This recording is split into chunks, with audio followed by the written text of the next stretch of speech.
It is me. K-T-K-T-A-S-M-R.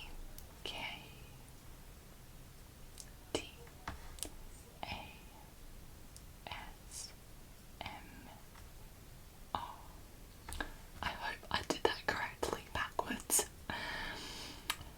This is gonna be a little different sort of video. Today I'm going to be taking you guys through a little travel magazine. I recently went to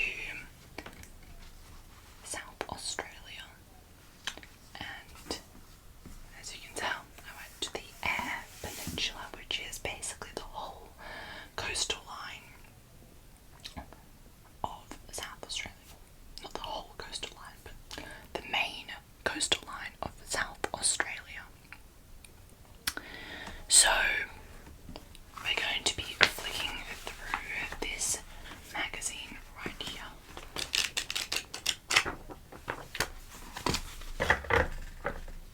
Sorry, I just knocked something in front of me.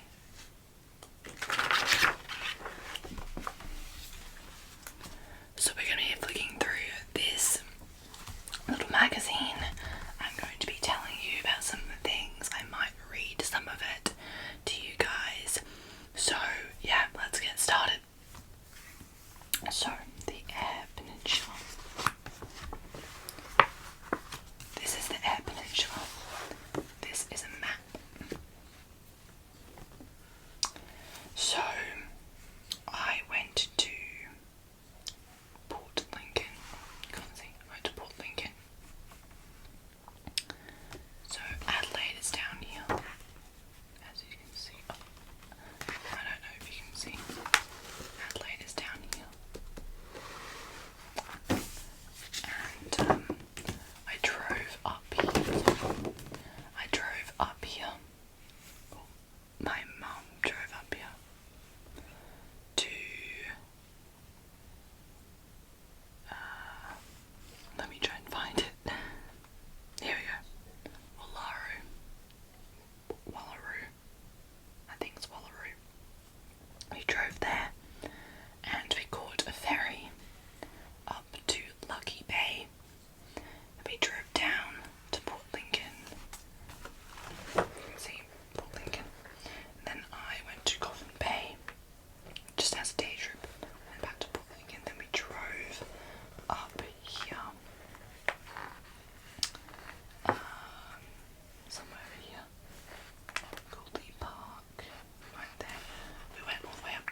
on a day where the weather was actually really, really nice, but sometimes the sea lions are not as active because of the weather.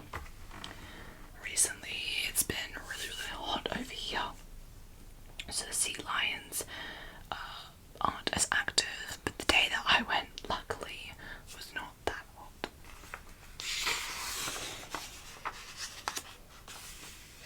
So lots of national parks and beaches. Of course there's got to be oysters. Now oysters is a subjective thing, a lot of people don't like oysters, but personally I love oysters, and I went on a little oyster farm tour in Coffin Bay, and I got to shuck a couple of oysters, and yeah, that was really, really fun. So there's a lot of wildlife, as we saw before. The sea lions. Sea lions are extremely cute. Let's read this over here. Swimming with Australian sea lions on either Beard Bay or Port Lincoln is magical. Sea lions are called puppy dogs of the sea for a very good reason. These friendly creatures really do love to play. Beard Bay is also famous for a local pod of dolphins that have been delighting visitors for decades. Don your snorkel and the mask and enter the world.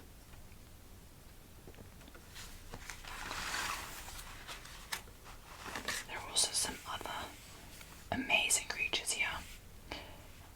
Great white sharks, giant Australian cuttlefish, southern right whales, and dolphins.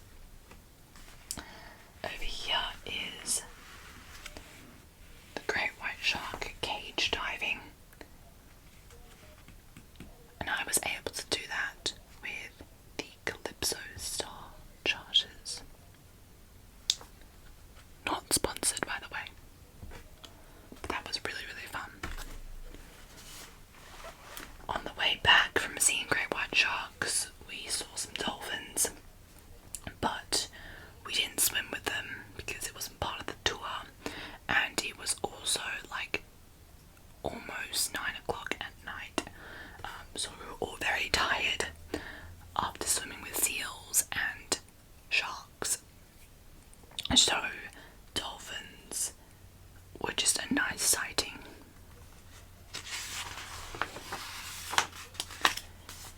Of course, there's lots of accommodation. You can see the sunset is so, so pretty, especially in summer.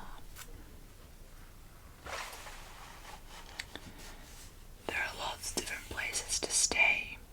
A lot of people drive down, so a lot of people just stay in camper vans or caravans of the sort. Most people stay in like motels. Yeah, so there isn't obviously grand hotels because it is the countryside, but yeah, it's quite beautiful.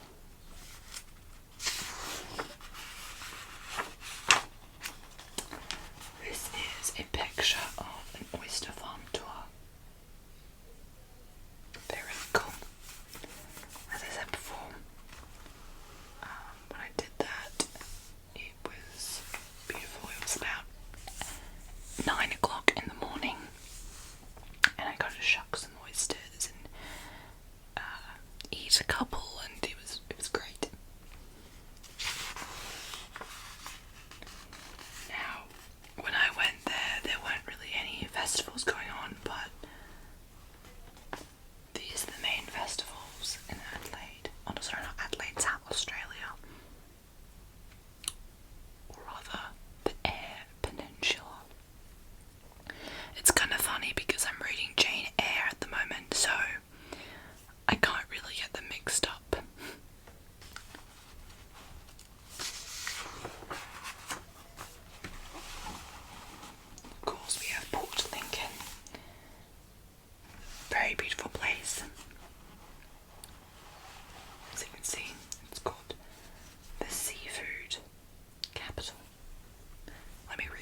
places that offer certain services, so accommodation, eating, certain places to explore things, beautiful. This is of course what they were talking about before, the fresh fish and chips.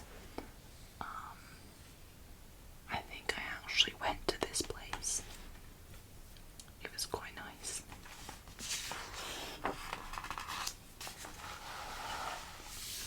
This is just some more information for tourism. We've got like accommodation, some hotels, apartments, the information centre, a pizzeria.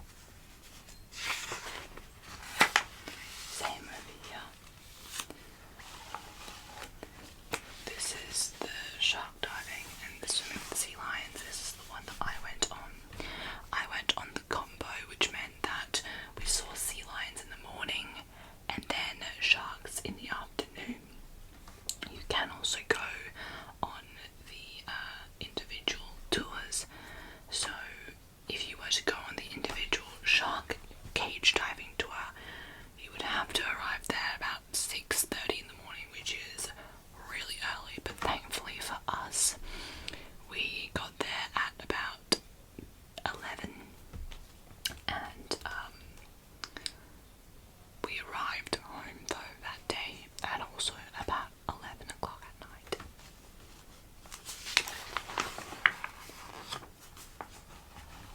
Again, a lot of these mini advertisements. Of course, the Southern Eye, we've got Gotham Bay and its beautiful oysters. I don't have much to say about that because I've talked about it already.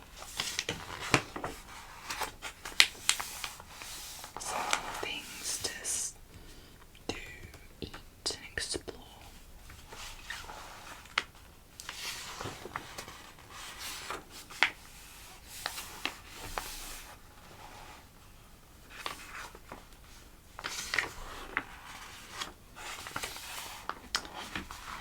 Here's the Eastern Eye. Now, I can't really tell you much about the Eastern Eye because I didn't go to many of these places or stay in many of these places, but I did briefly go to Whyalla. We drove past Cowell and our boat stopped off at Lucky Bay, so I might be able to pop in a couple things here and there, but I'm not really sure. So here's just places to stay, things to eat, and things to explore. We've got Port Augusta down here. Now Port Augusta, there honestly isn't much in Port Augusta. It is a tourist town. It's where most people stop off before going down to Port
as well.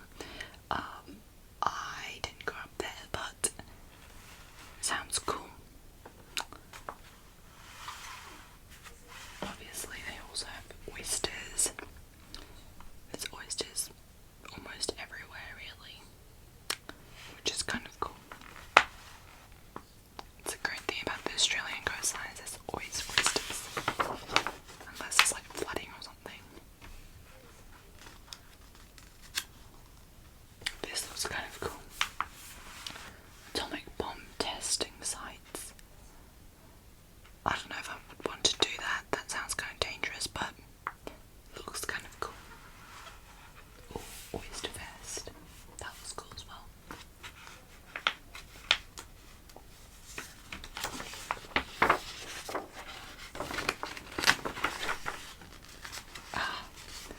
Look at this. This is the Central Eyre and Gawler ranges. I'm not familiar with this, but let's take a look together.